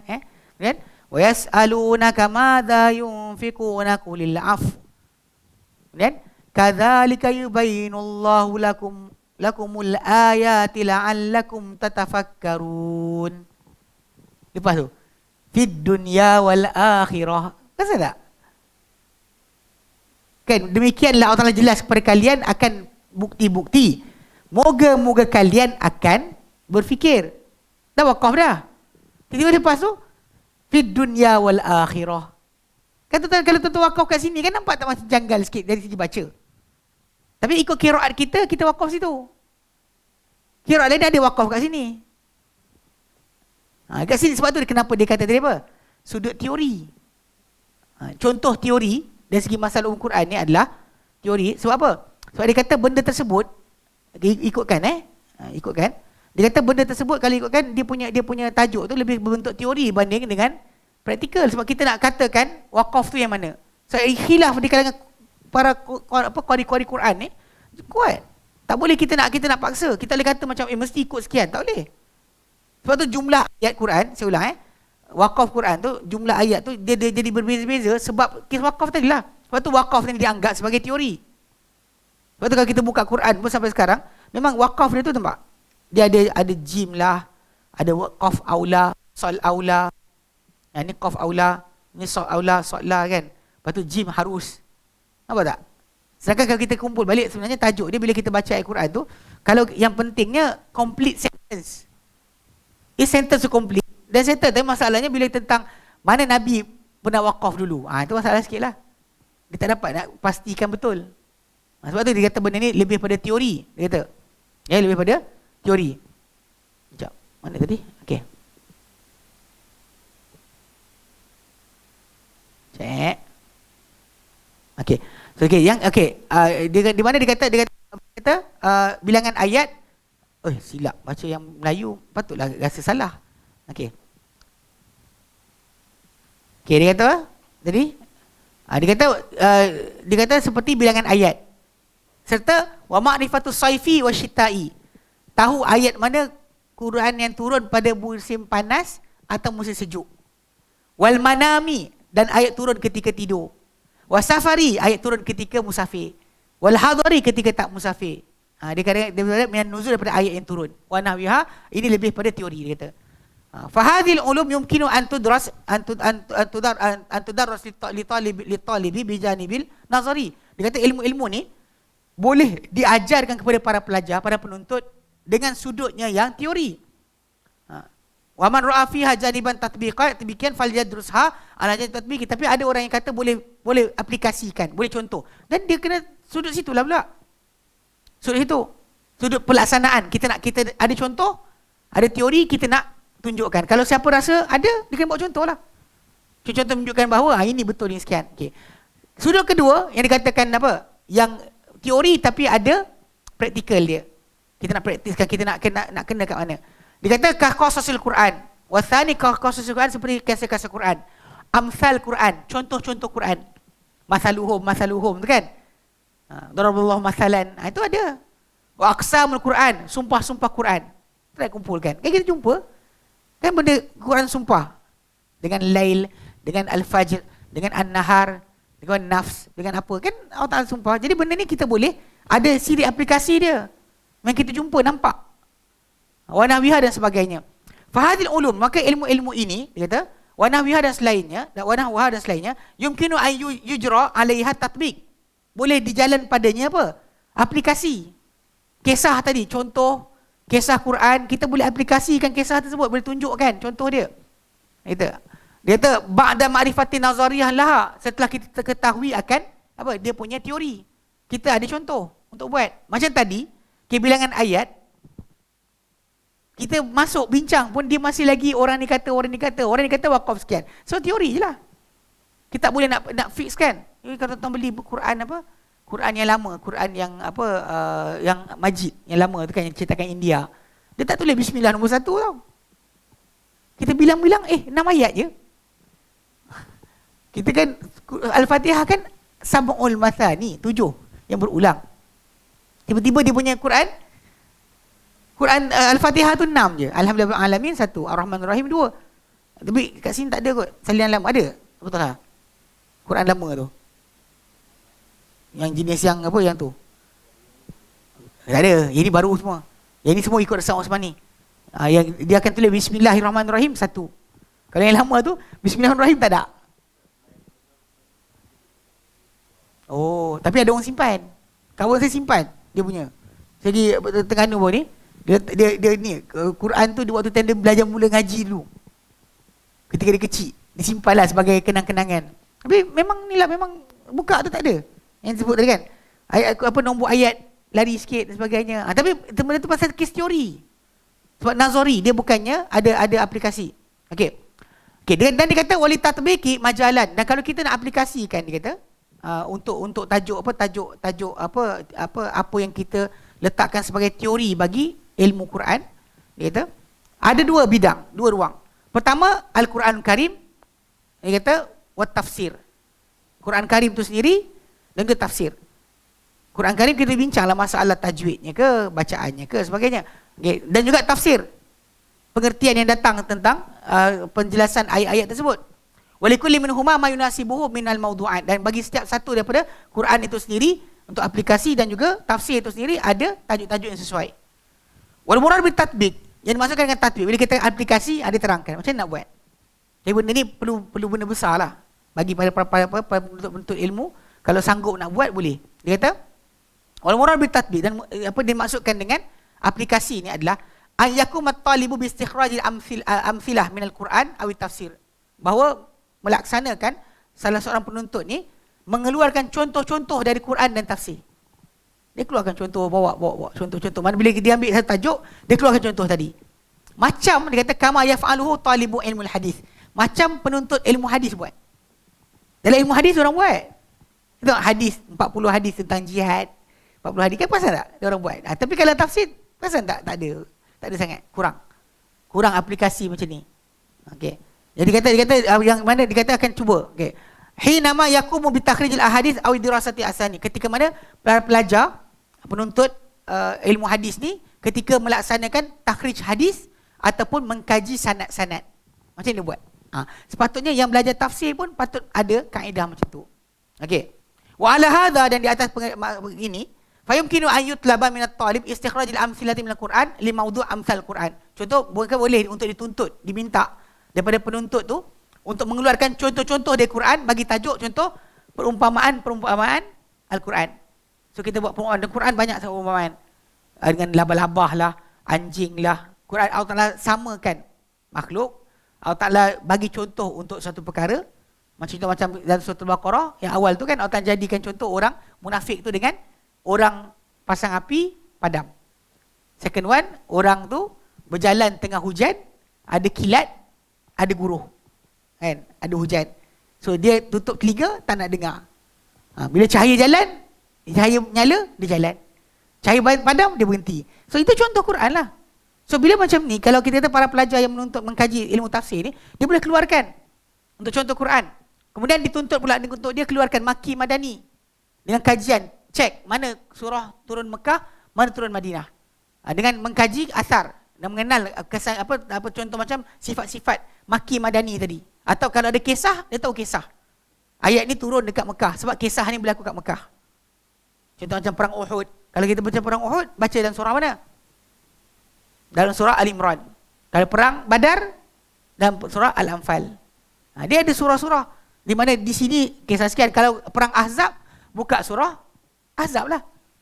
So basically memang kita boleh kumpulkanlah cerita-cerita tadi dia kata melalui tafsir tadi. Okey. Wa bihadza, dengan ini saya kunu inda daris hadzal ilm. Inda daris hadzal ilm. Maka dia kata dengan ini akan ada pada pengkaji ilmu ni medan tatbik. Dia ada satu ruangan untuk diaplikasikan. Yukharriju minhu ma darasa min dal janibil ma'rifi an-nazari. Daripada sudut dia keluarkan apa dia kaji daripada sudut pengetahuan yang teori, tapi dia dapat praktikkan. Mana dia tunjukkan contoh-contoh. Ini sudut yang dia kata patut ada para pelajar cuba buat, dia kata. Kedua, dia kata inna mimma yu'inu fi tahqiq. Dia kata benda yang boleh membantu untuk memastikan lagi. Wa yusril bahth, dan juga membesarkan lagi kajian. Ar-ruju' ila ma katabahul mutaqaddimun. Kita rujuk balik kepada apa ditulis oleh orang terdahulu. Mimman nukila anhum. Mimman naqala anhum, dia kadang orang yang dinukilkan daripada mereka. Siapa? Zarkashi dan juga Sayuti. Sebab Zarkashi dan Sayuti bukan ulama awal. So bila diorang sebut contoh-contoh, dia sebut orang dulu. So para pelajar ni patut kaji yang atas, kaji yang mula-mula, baru dia jumpa apa sumber ni. Pasal kalau ikut pada itu, Zarkashi dan juga Sayuti, dia bukan sumber primer, dia dah third atau fourth. So diorang pun jarak dengan orang yang awal di kalangan mufassirin, di kalangan macam Ibn Abbas kan, para sahabat kan, atau Mujahid anak murid Ibn Abbas, atau Qatadah. Jarak diorang jauh lah, ratusan tahun, lebih 600 tahun jarak. Jadi kalau orang kata kalau orang ni sebut macam ni, patutnya dia kena cari siapa atas untuk sampai ke atas, bukannya terus ambil yang ini je. Faham Jadi, li'annahuma fil ghalib yulakhisan masail kitab. Kerana mereka kedua-dua ni, dua itu Zarkashi dan juga Suyuti ni, mereka kebiasaannya meringkaskan persoalan kitab. Wa qad yakunu fi ma taraku minal masail. Di masa diorang ambil daripada buku-buku yang lain, diorang simpulkan. So mungkin ada benda mereka tinggalkan min masailihi, daripada kitab-kitab mereka nukilkan tu, ilmun, ada ilmu yahtaju ilaihi fi ulumul Quran, yang penuntut ni perlu pada ilmu tadi dalam ulum Quran. Tapi mungkin Zarkashi dah tinggalkan, Suyuti dah tinggalkan, sebab buku tu yang asal lagi awal daripada diorang ringkaskan saja. Diorang pilih mana diorang rasa patut. Mungkin yang diorang tinggal, ada yang patut tapi tertinggal. So pengkaji kena kajilah bahagian tersebut. Wa mimma yu'inu kadzalika. Di antara itu, yang selain itu yang membantu juga, dia kata jaldul musannafat al-hadis. Kita semak balik, selak balik karangan-karangan kitab hadis. Wa kutubul athar, dan juga kitab-kitab asar para sahabat. Litahsil ma fiha minal ahadits wal athar, dan untuk kita himpunkan atau hasilkan apa dalamnya daripada hadis-hadis dan asar-asar, hadis-hadis Nabi dan asar-asar para sahabat dan tabi'in, dalam tajuk-tajuk fi mawdu'atin ulumul Quran, dan tajuk ulumul Quran. Patut cari balik, kumpulkan. Tapi benda ni kerja yang besarlah. Awak kena buka kitab, bukan satu kitab, berkitab-kitab nak kumpulkan balik mana tajuk ada kaitan Quran. Cuma zaman sekarang tajuk ni jadi mudah, sebab bila ada syamilah dan sebagainya, type je ayat ke, keluarlah. Dia type ayat apa kan, dalam hadis tu kita keluar. Contohnya kalau kita ada apa yang suka pilih hadis, kita type ayat Quran surah sekian, mana hadis yang ada sebut surah tu, you can always dapat bantuan dekat situ. Sebenarnya zaman sekarang dipermudahkan sangat. Cuma disiplin ni kena jagalah, disiplin apa yang dibuat ni kena jaga. Dia kata falau fuhrisat al-kutubus sittah, contohnya kalau dibuat indeks kitab yang 6. Kutubus sittah ni Bukhari, Muslim, Tirmizi, Nasai, Ibn Majah, Abu Daud. 6 dia sebut sittah ini. Banyak orang kadang-kadang dia nak faham yang sittah ke khamsah ke salasah tu, buka muqaddimah pada kitab Bulughul Maram. Dia disebut. Kalau 3, maksud dia Bukhari, Muslim, Ahmad. Kalau dia kata 5, Tirmizi, Nasai, Ibn Majah, Abu Daud, Ahmad. Kalau sitah, Bukhari, Muslim, Tirmizi, Nasai, Ibn Majah, Abu Daud. Itu cara diorang tak susunan. Lepas tu bila dia kata kutubus sitah, kalau dia buat indeks khas, zaman sekarang sebenarnya dah banyak berkaitan dengan tafsir, memang ada. Dia buat indeks. Bila tiap-tiap kali cetakan baru, orang cetak, dia cetak, awak cetak kitab yang sama. So awak nak pelbagaikan apa benda? Antara paling dahsyat diorang buat indeks lah. Indeks kena 3 jilid. Indeks, buku besar, 3 jilid indeks. Kalau kita rajin buka satu-satu, jumpa semua sebenarnya. Tapi yelah, mana ada masa je kan. Sibuk kan. Zaman milenial. Alah kuliah kan. Dia kata yang contoh alam maudu'at ilmu ulum Quran. Tajuk ulum Quran je. Yang kita tusawirul al-kam. Dan tasawwar. Kita bayangkan. Al-kam alladhi satahsul alaihi. Jumlah yang kau akan dapati daripadanya. Hadhil maudu'at.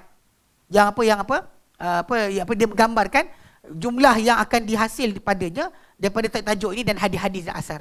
Bayangkan. Dia kata innal faidatal lati satujna min hadhil fihrisah. Sebenarnya faedah dan juga faedah yang akan dipetik, dihasil, dituai daripada indeks ini. Ia li'timad ala hadhil ahadith. Ia adalah bersandar kepada hadis-hadis wal athar fi istinbatil maklumat. Hasil dia tak adalah kita pakai akal kita dapatlah rujuk kepada hadis dan juga asar para sahabat berkenaan tajuk itu. So tak adalah kita semua pakai macam logik akal saja. Dan dia kata contoh macam dia kata kat sini, dia bagi contoh. Inna ba'd masail, sebahagian persoalan taftaqidu, dia kehilangan fi kathirin min ahyan, pada banyak keadaan an-nusus ad-dalatu ala maklumat, nas-nas, teks-teks yang menunjuk kepada maklumat, allati fiha, yang ada padanya.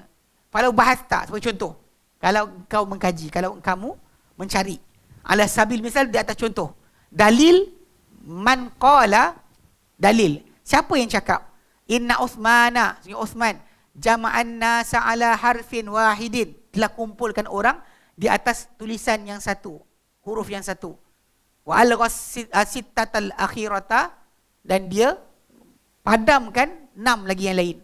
Tahu apa benda dia? Ketika Uthman bin Affan buat tulisan Resam Uthmani tu, dia batalkan penulisan Al-Quran dengan bahasa selain Quraisy. Sebenarnya tujuan dia tu memang betul, ini benda faedah yang bagus. Sebab dia nak pastikan, sebab Nabi ketika terima Quran, Nabi baca dengan bahasa Quraisy. Tapi bila Nabi bacakan Quran balik pada kabilah-kabilah Arab, Nabi akan baca ikut bahasa diorang.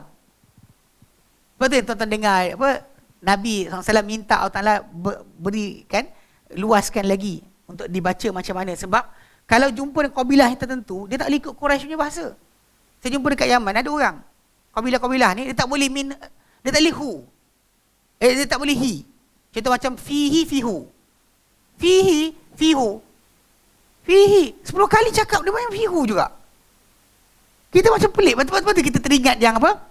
Siratal ladzina an'amta alaihim ghairil maghdubi alaihim waladdallin tu. Memang ada kabilah tak boleh sebut. Serius. Dengan kehidupan diorang yang macam tu. So Nabi bimbang kan, diorang payah nanti lari.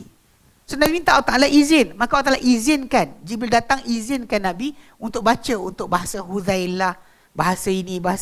So Quran sama, tapi kalimah-kalimah tertentu ikut bahasa. Yang macam tuan-tuan dengar Wadduha tu lah. Dalam qiraat kita, imalah tu sekali je, surah 6 dulu. Surah Qasas kan. Bismillah majriha wa musaha tu. Itu bismillah itu yang dikata bismillah majriha wa mursaha tu kan. Surah Hud. Surah Hud. Majri. Ikut qiraat kita satu tu je imalah. Ikut qiraat yang lain, ambil kau dia bantai imalah manjang. Wadduha kan orang kata apa? Baca perak tu kan. Sebab ketika baca ni nak faham. Ketika mana para sahabat tersebar bersirakan terima panggil mengajar Quran, separuh duduk Mesir, separuh duduk dekat Syam, separuh duduk kat Iraq. Bila mereka mengajar Quran dekat sana, diorang akan ajar Quran ikut apa diorang dengar dari Nabi. Kalau kebetulan ketika dengar tu Nabi baca dengan bacaan ikut bahasa kabilah yang dia dengar tu, Diorang hafal yang tu lah. Macam Ibn Mas'ud contohnya. Umar bin Khattab pernah kirim surat pada dia. Ketika Umar memerintah, dia duduk dekat Kufah.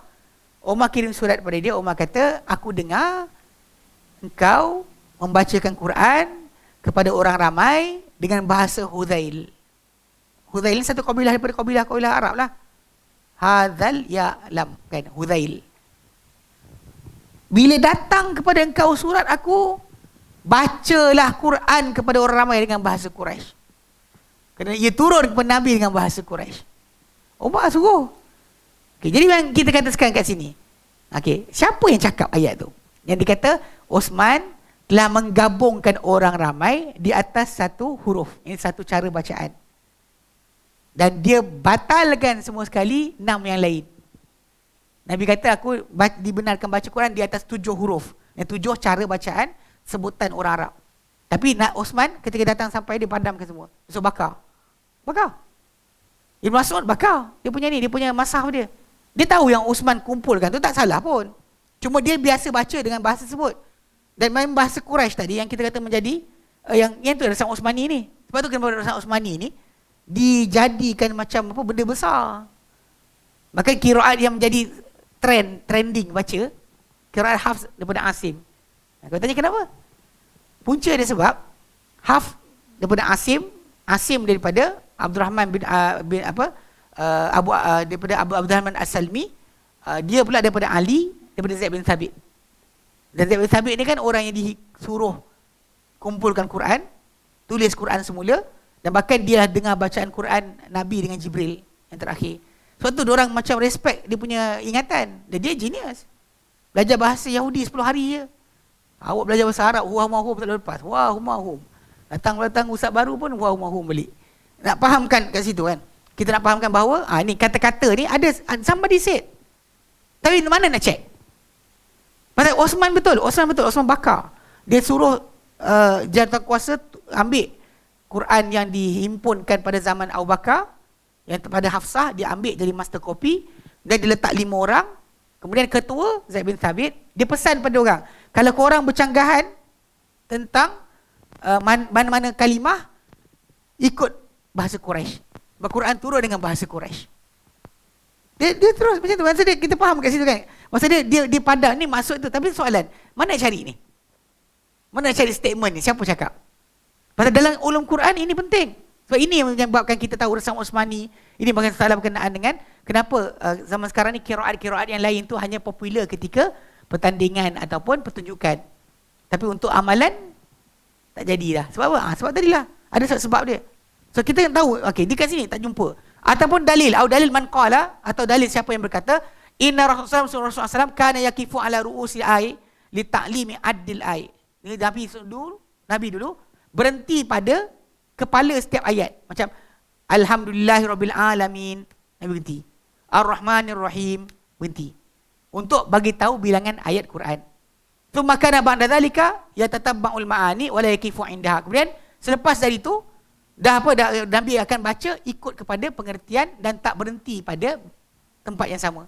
Sebab tu yang tuan-tuan baca tadi nampak ada jim, ada sod, ada qaf dan sebagainya. Yang kita kata boleh berhenti mana saja. Walaupun sebenarnya pada asal permulaan Nabi berhenti pada itu untuk satu ayat. Sebab tu bilangan ayat Quran ni jadi limited. Sebab Nabi waqaf dekat mana tu dihafal oleh para sahabat. Sahabat hafal ajar kat tabi'in, tabi'in ajar tabi'in sampai zaman sekarang.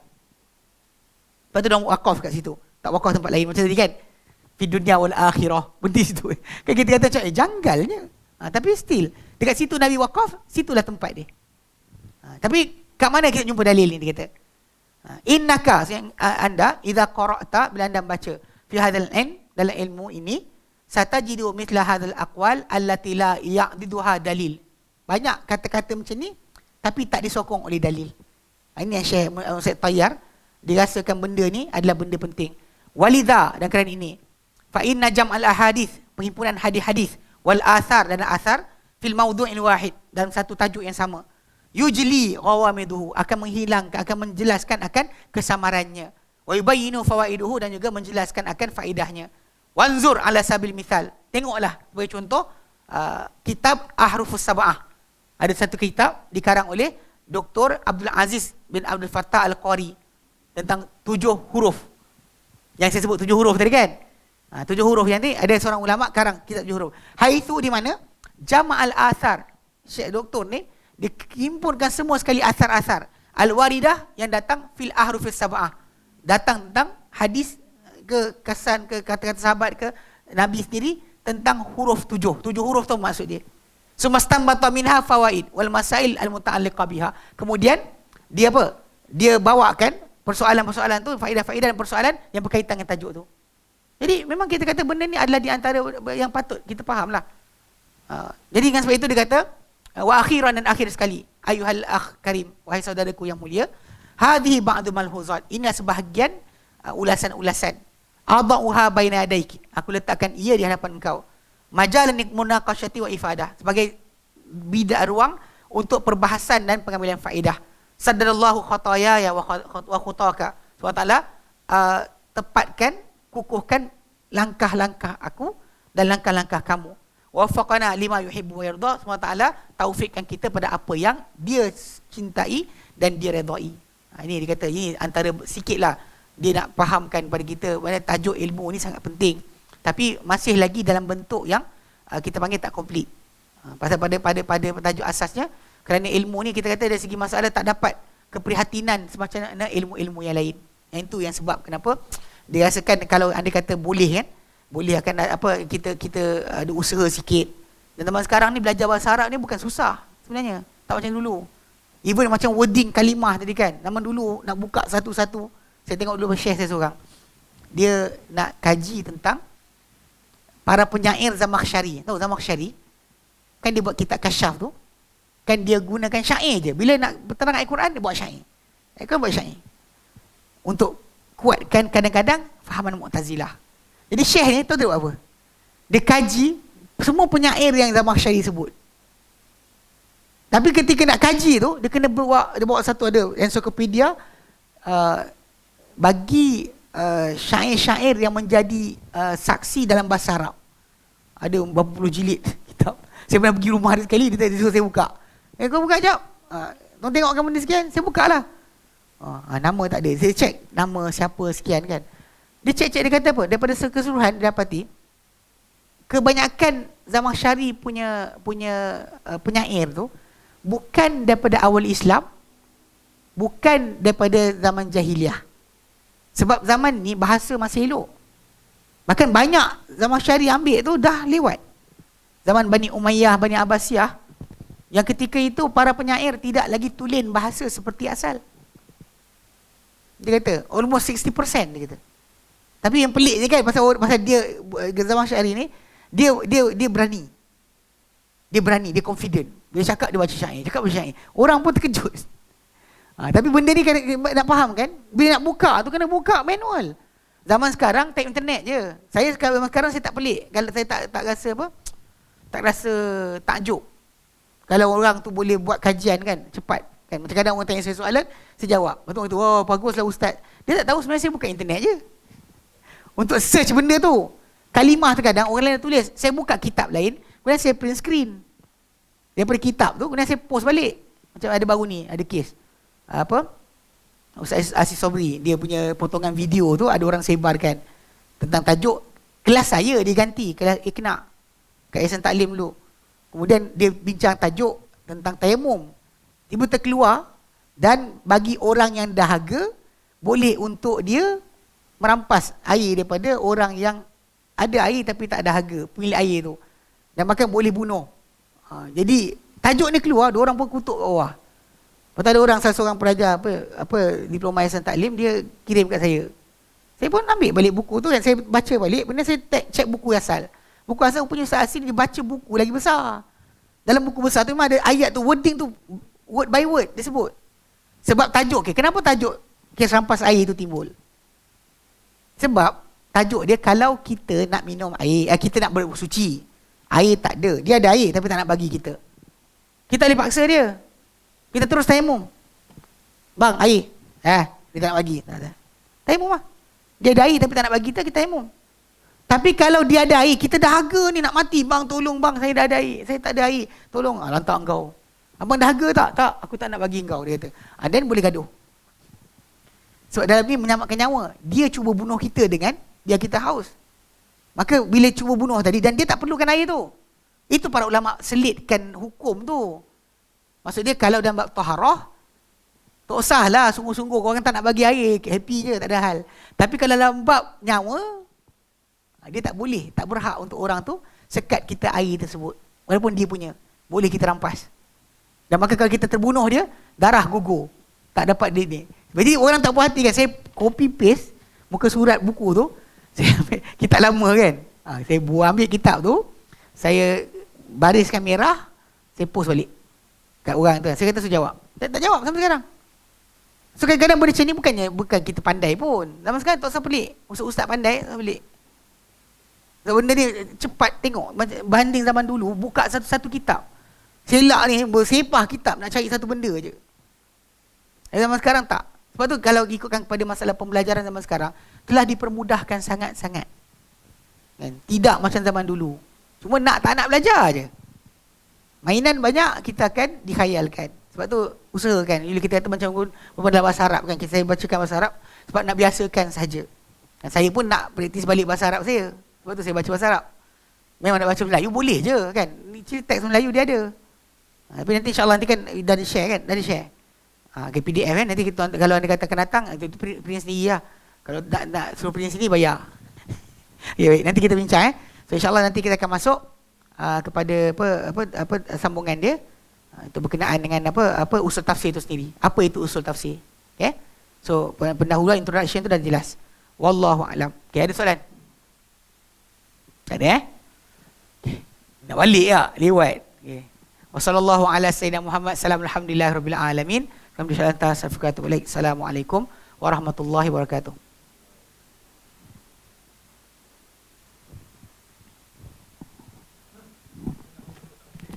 Yep.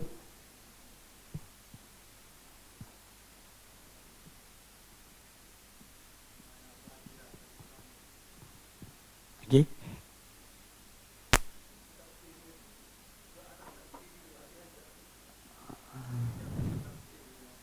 Ya, disiplin yang besar lah, saya faham.